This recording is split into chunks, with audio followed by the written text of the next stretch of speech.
Hello， 大家好，今日同大家分享呢個白汁培根長通粉，做法非常簡單，大人小朋友都中意。材料我哋有2樽奶油白汁啦，意大利長通粉，其他意大利粉都可以。切好嘅培根、洋蔥、蒜頭同埋迷你香，所有材料都準備好之後，我哋首先煮咗啲長通粉先，煲滾啲水入邊放1匙羹鹽，之後將長通粉倒入去。我煮嘅份量比較多。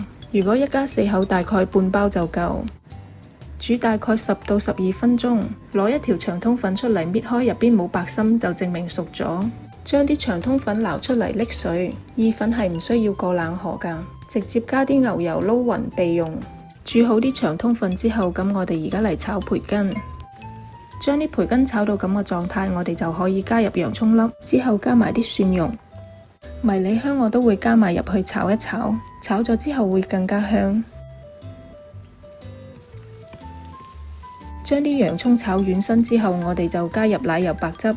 長通粉我煮咗900克，份量比較多，所以我用2樽奶油白汁同埋2樽鮮奶。